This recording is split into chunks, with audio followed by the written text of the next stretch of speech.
Assalamualaikum warahmatullahi wabarakatuh. Hamdan na'imin, hamdan zahirin, hamdan yu'afi ni'am wa yukafi mazidah. Ya Rabbana lakal hamd kama yanbaghi li jalali wajhikal karim wa azimi sultanik. Allahumma shalli wa sallim ala sayyidina Muhammad wa ala alihi wa sahbihi wasallam. Alhamdulillah wa syukurillah, kita selalu bermunajat kehadirat Allah Subhanahu wa taala disertai rasa syukur atas nikmatnya kepada kita sekalian hingga saat ini kita masih bisa bersua kembali di Jumat Mubarakah ini, dan insya Allah kita sama-sama akan melaksanakan sholat Jumat berjamaah.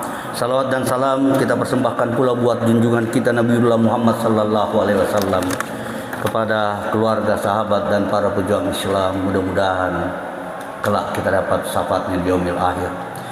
Jamaah rahimahumullah dan pendengar Radio Gemasi dimanapun berada, bahwa kami sampaikan bahwa kami Masjid Nurul Jihad mulai 2 minggu yang lalu kita laksanakan secara live streaming YouTube di luar Radio Gemasi yang sudah 20-an tahun menyertai kita di setiap kegiatan keagamaan kita. Alhamdulillah. Jadi kalau di sana ada kamera dan saya pakai mic jepit, itu semata-mata untuk kebutuhan syiar Islam. Insya Allah mudah-mudahan bermanfaat bagi umat Islam pada umumnya. Jamaah rahimakumullah, saya ingin menyampaikan bahwa alhamdulillah sebentar lagi yang akan menyampaikan khutbah Jumat yang kita hormati Bapak Profesor Dr. Haji Feni Haju MSc PhD, dan insya Allah kita diimami oleh salah satu imam yang memimpin kita sholat tarawih yang lalu di minggu-minggu terakhir, Ananda Ustaz Munawar SPD. Dan sebelum khatib naik mimbar, sebagaimana biasa adalah kewajiban kami menyampaikan akuntabilitas pengurus dan panitia terkait dengan pembangunan masjid dan kegiatan operasional masjid kita. Pertama-tama kami sampaikan bahwa progres pengembangan pembangunan rumah tahfiz kita alhamdulillah sampai saat ini kita belum menemukan kendala. Alhamdulillah semua berjalan lancar, bahkan beberapa jamaah yang lewat menitipkan infak sedekahnya buat pembangunan masjid rumah tahfiz Nurul Jihad, Masya Allah.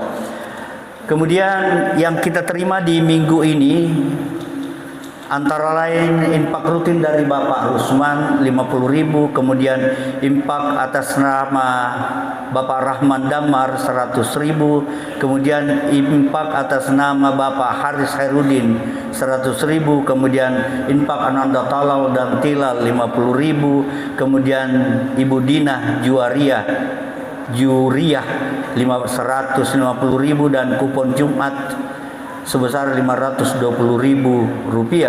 Dan barusan saja kita terima infak dari Dr. Haji Hasim 1 juta rupiah, sehingga saldo kas saat ini, saldo kas pembangunan Masjid Nurul Jihad sudah mencapai angka Rp797.469.200. Alhamdulillah. Sementara saldo kas kita saat ini masih tersisa, masih banyak. Alhamdulillah Rp153.939.000. Jamaah rahimakumullah. Kemudian kita laporan keuangan operasional masjid kita yang bersumber dari celengan, dana yang dari celengan yang beredar itu. Saldo kas yang lalu sebesar Rp34.878.400. Kemudian isi kota amal Jumat yang lalu sebesar Rp2.885.000. Kemudian isi kotak kayu yang ada di depan pintu sebesar Rp810.000. Kemudian donasi bulanan dari Profesor Dr. Haji Ramli Ahmad 1 juta rupiah. Kemudian ada sharing biaya listrik sebesar Rp1.500.000, kemudian dibuka lagi isi kotak kayu sebesar Rp560.000, sehingga pemasukan di minggu ini sebesar Rp6.755.400, sementara pengeluaran kita hanya rutin untuk Jumat sebesar 1 juta, sehingga alhamdulillah tersisa saldo kita saat ini sebesar Rp40.633.400. Ini angka yang tertinggi di 2022-2023, dan sebentar lagi akan habis lagi. Subhanallah. Jamaah rahimakumullah, mohon maaf atas segala kekurangan. Terima kasih atas perhatian atas semuanya. Hadanallahu wa iyyakum ajmain. Assalamualaikum warahmatullahi wabarakatuh. Kepada Prof kami persilakan.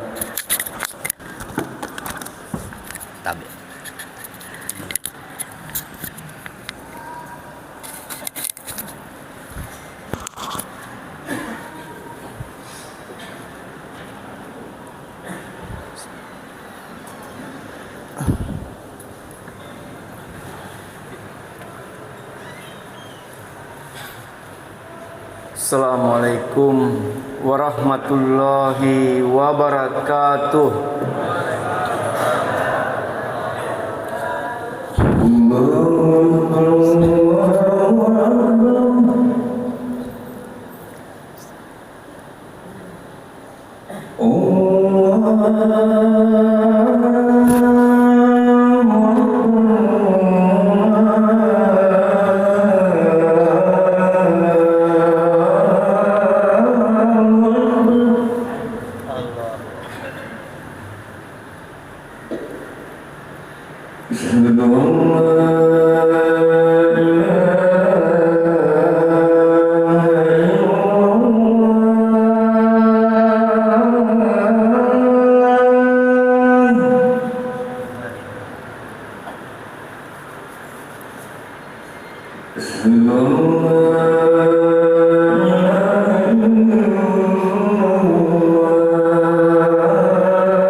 Innal hamdalillahi nahmaduhu wa nasta'inuhu wa nastaghfiruh wa na'udzu billahi min syururi anfusina wa min sayyiati a'malina.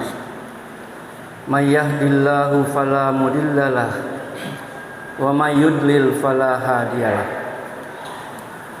Asyhadu an la ilaha illallah wahdahu la syarikalah wa asyhadu anna Muhammadan abduhu wa rasuluh. Allahumma salli wa sallim wa barik ala Muhammad wa ala alihi wa sahbihi ajma'in. Amma ba'd. Faqala Allah ta'ala fil Qur'anil Karim. A'udzu billahi minasy syaithanir rajim. Ya ayyuhalladzina amanu taqullaha haqqa tuqatih wala tamutunna illa wa antum muslimun. Ya ayyuhan nasu taqu rabbakumul ladzi khalaqakum min nafsin wahidah wa khalaqa minha zawjaha wa batsa minhuma rijalan katsiran wan nisaa fattaqullaha alladzi tasaaluna bihi wal arham innallaha kana 'alaikum raqiba. Para jamaah Jumat yang semoga dirahmati Allah Subhanahu wa taala. Kita kembali patut bersyukur kepada Allah Subhanahu wa taala atas segala limpahan rahmat dan nikmatnya kepada kita semuanya, sehingga kita dimudahkan untuk bergegas-gegas mempercepat diri kita meninggalkan kesibukan kita di hari Jumat yang berberkah ini untuk menghadiri sholat Jumat secara berjamaah yang menjadi kewajiban bagi orang-orang yang beriman. Salawat dan salam tak lupa kita kirimkan kepada Rasulullah Muhammad SAW yang menjadi panutan kita dalam kehidupan kita di muka bumi ini. Para jamaah Jumat yang semoga dirahmati Allah Subhanahu wa taala. Salah satu ayat dalam Al-Qur'an yang insya Allah kita tadabburi dalam kesempatan ini, Allah mengingatkan kepada kita bahwa telah disampaikan, telah diturunkan kepada kita suatu hal yang agung. Para ahli mengatakan seperti itu.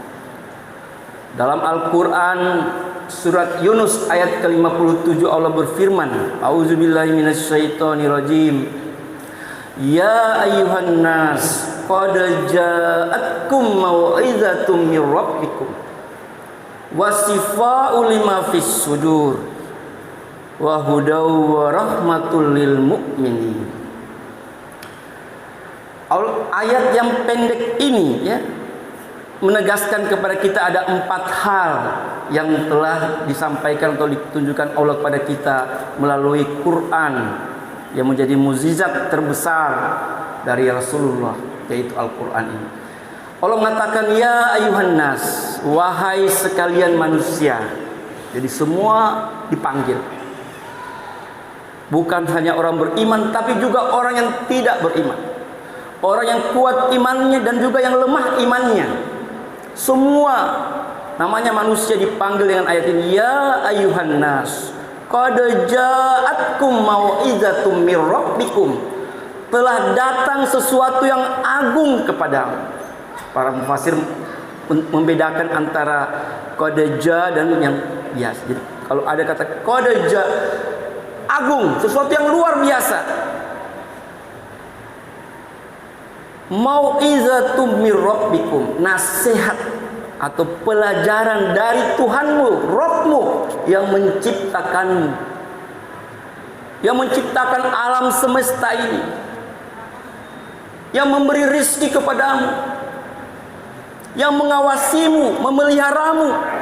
Inilah Rabb yang menurunkan Al-Quran ini, pelajaran bagi kita semua. Kemudian yang kedua Allah mengatakan wasifa'u lima fis sudur, dan sebagai penawar atau obat bagi penyakit yang ada dalam dadamu, wa hudan wa rahmatul lil mu'minin, dan sebagai petunjuk dan rahmat bagi orang-orang yang yakin beriman. Para jamaah yang semoga dirahmati Allah Subhanahu wa taala, ada 4 hal dan ini menjadi kebutuhan dasar manusia. Yang pertama, manusia itu butuh nasihat. Tidak ada manusia yang mengatakan tidak butuh nasihat. Siapapun itu, dari kalangan bawah, apalagi yang di atas-atas itu. Kita dengar ada namanya penasehat bupati, wali kota, ada penasihat gubernur, ada penasihat para menteri, penasihat presiden. Karena kita butuh nasihat, kita butuh arahan, kita butuh yang membuat kita bisa menjalankan pekerjaan kita dengan baik. Kita butuh yang membuat kita bisa tampil secara maksimal. Kita butuh sesuatu yang membuat kita bisa lebih efektif dalam bekerja. Nah, Allah mengatakan mau'izatum mir rabbikum, ini inilah nasihat dari Tuhanmu, yaitu Al-Qur'an. Nasihat. Tentu dalam kehidupan kita di muka bumi ini, kita ingin agar kita ini mendapat sesuatu yang mengarahkan kita. Kita tidak dibiarkan lepas begitu saja. Akhirnya tidak menentu pekerjaan kita, tidak efektif sesuatu yang kita kerjakan, tidak maksimal apa yang kita lakukan. Kita butuh nasihat yang membuat apa yang kita lakukan itu efektif, berdampak maksimal, berdampak positif, berdampak luar biasa, bukan sesuatu yang biasa-biasa saja. Nah, untuk itu kita harus mendapatkan nasihat dari Al-Quran ini. Itu yang pertama. Yang kedua, Allah mengatakan wasifa'u lima fis sudur, obat buat penyakit yang ada dalam dada. Semua mungkin kita mengatakan diri kita ini sehat, apalagi kita bukan orang yang dirawat di rumah sakit atau orang yang tidak bisa datang ke masjid. Kita ini sehat, itu hanya secara fisik. Tapi dalam hati kita ini ada yang merasa jengkel, ada yang masih merendahkan orang lain, ada yang masih merasa dendam benci, atau ada yang masih tidak percaya kepada Al-Quran atau menghindari hal-hal yang perintah kepada Allah. Ini semua penyakit hati. Apalagi tidak sabaran, tidak ikhlas, memamerkan diri atau merasa diri lebih baik dari orang lain. Itu semua penyakit hati. Nah, Allah mengatakan wasifa'u lima fis sudur. Al-Quran adalah obat bagi penyakit-penyakit yang ada dalam dadamu. Tentu kita ingin agar hati kita ini tenang, hati kita ini lapang, hati kita ini mudah memaafkan orang lain, hati kita ini tidak mudah memberikan atau mengakui kesalahan orang lain. Kita tidak mudah goyah dengan kesalahan-kesalahan buat orang lain. Apalagi ada orang-orang yang tidak mengenakkan hati kita. Kita merasa lapang, kita merasa cepat memberi maaf. Nah, kita ingin seperti itu. Kita ingin sabar. Apapun mungkin saja ada musibah yang menimpa kita. Kita ingin agar hati kita juga ini bisa merendah kepada orang lain, walaupun kita diberikan berbagai kekuasaan, kekayaan atau keistimewaan, tapi kita merasa rendah di mata orang lain karena hati kita ini merasa diri kita ini hanya Allah semata-mata. Nah, semua ini butuh obat.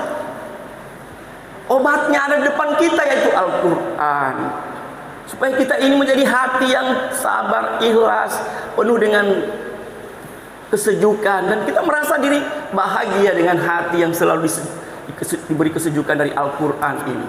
Itu yang kedua. Dan yang ketiga, para jamaah sekalian, yaitu Allah mengatakan Al-Quran juga ini sebagai hudan. Siapa yang tidak butuh petunjuk? Untuk datang ke satu tempat pun kita butuh petunjuk. Sekarang ini kita tentu dibantu oleh Google Map misalnya. Kita datang ke suatu tempat yang belum pernah kita kunjungi, kita merasa yakin kita akan dibantu oleh Google Map. Ini Google Map yang kadang-kadang juga salah. Bahkan ada yang pernah masuk jurang gara-gara Google Map ini. Tapi kita yakin. Nah, bagaimana dengan Al-Quran sebagai petunjuk hidup kita ini? Bagaimana kita tidak yakin kalau ini akan membawa kita ke jalan yang benar? Tentu kita takut kalau kita ini menempuh jalan yang salah. Kita khawatir kalau apa yang kita kerjakan ini berbeda dari apa yang diperintahkan Allah kepada kita. Kita merasa tentu tidak merasa harus was-was. Apakah jalan yang saya tempuh saat ini benar sesuai dengan perintah Allah? Bagaimana dengan keluarga kita, anak istri kita, pegawai-pegawai yang ada di kantor kita? Bagaimana mereka perlu dapat petunjuk agar apa yang mereka lakukan itu benar-benar akan berdampak amal soleh yang akan mereka dapatkan amalnya di akhirat kelak. Tentu kita tidak mau hanya dunia ini semata. Dunia ini kita akan tinggalkan. Dunia ini hanya sementara. Dunia ini tempat kita mengumpul amalan-amalan soleh, pahala yang bisa kita petik nantinya di akhirat kelak. Tapi kalau kita berbuat tidak sesuai dengan petunjuk, nauzubillah min dzalik, kita nanti di akhirat akan hilang semuanya. Kita tidak mendapatkan apa-apa karena ternyata yang kita lakukan itu menyimpang dari petunjuk yang ada dalam Al-Quran ini. Makanya Al-Quran sebagai petunjuk harus menjadi pegangan, menjadi bacaan yang kita baca, kita tekuni, kita pelajari setiap hari. Bukan karena kita dalam kondisi yang masih sehat atau masih dalam kondisi yang anak muda yang perlu masih belajar di hari-hari tua seperti ini. Umur kita yang sudah mungkin saja tidak bisa lama lagi, tentu tidak bisa lagi lari atau jauh dari petunjuk ini agar hidup kita ini diarahkan. Dan yang terakhir para jamaah sekalian, Allah mengatakan Quran juga sebagai warahmat, rahmat, kasih sayang. Siapa yang tidak butuh kasih sayang? Kita butuh yang mencintai kita, yang menyayangi kita. Kita butuh yang memaafkan kita, yang membuat kita ini bisa terhindari dari hal-hal yang meresahkan. Karena ada kasih sayang, dan kasih sayang Allah itu turun melalui Al-Quran. Ar-Rahman Allamal Quran, seperti yang disampaikan dalam surat Ar-Rahman. Ini adalah suatu bentuk kasih sayang, dan kita akan mendapatkan kasih sayang dengan Al-Quran ini kalau itu dibaca dan ditekuni setiap saat, setiap hari yang tidak lepas dari lingkungan kita. Para jamaah semoga dirahmati Allah Subhanahu wa taala. Jadi kesimpulannya, Al-Quran yang diturunkan kepada kita melalui Rasulullah merupakan sesuatu yang agung. Bahkan dikatakan dalam mukjizat terbesar Rasulullah yang tidak bisa disamakan dengan kitab-kitab yang lain. Kitab yang lain itu akan berhenti setelah Rasulnya atau setelah Nabinya, tentu tiada. Tapi Al-Quran dijaga Allah. Tidak ada sedikit perbedaan pun dari apa yang diterima oleh orang-orang yang berada bersama Rasulullah dan setelahnya, dan apa yang kita terima saat ini semua perfect, sempurna.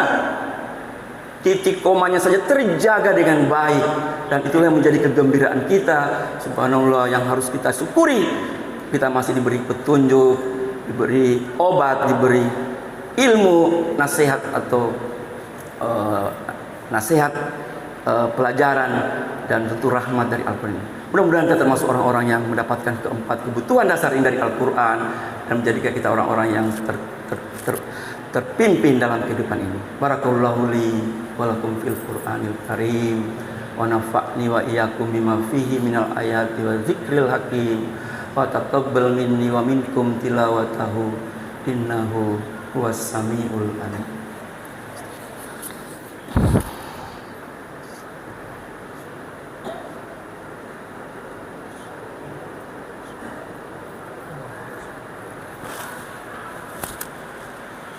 Alhamdulillahirabbil alamin, alladzi anzala ala abdihil kitab wa lam yaj'al lahu iwaja.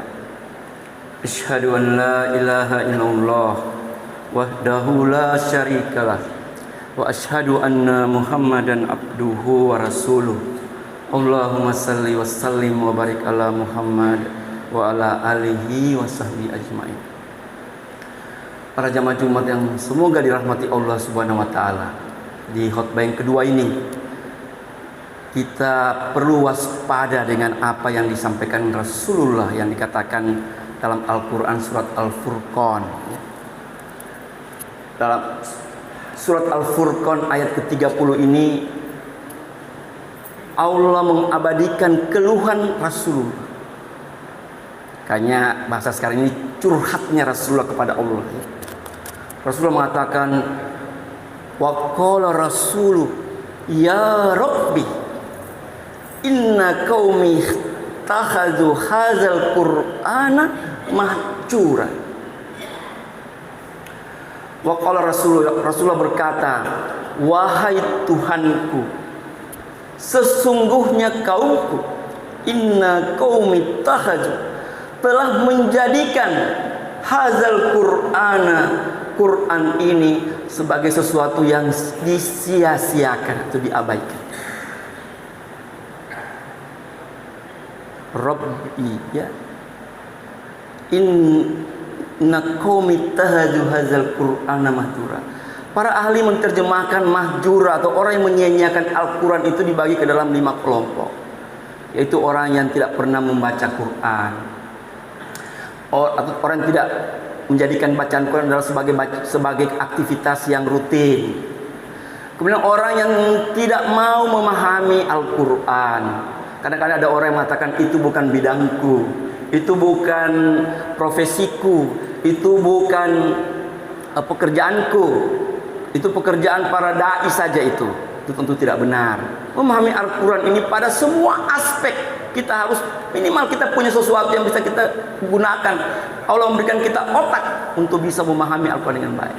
Kemudian orang-orang yang tidak mau mentadaburi ayat demi ayat dalam Al-Quran, orang yang tidak mau mendakwahkan atau mendukung dakwah Al-Quran, termasuk mendukung pembangunan rumah tahfiz, itu adalah sesuatu yang luar biasa.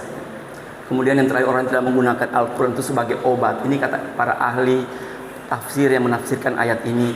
Semoga tidak termasuk orang-orang yang dikatakan Rasulullah yang mengabaikan Al-Quran. Mari kita menutup khutbah kedua ini dengan berdoa bersama. Allahumma salli wa sallim wa barik ala Muhammad wa ala alihi wa sahbihi ajma'in. Allahumma ghafir lil muslimina wal muslimat wal mu'minina wal mu'minat al ahya'i minhum wal amwat innaka sami'un qaribun mujibun da'wat wa yaqadil hada. Allahumma arinal haqqa haqqa warzuqna tiba'a wa arinal batila batila warzuqna ijtinaba. Ya Allah, perlihatkanlah kepada kami yang baik itu baik dalam pikiran kami, baik dalam keyakinan kami, baik dalam penglihatan kami, dan berikanlah kami kekuatan untuk dekat dengan kebaikan itu, ya Allah.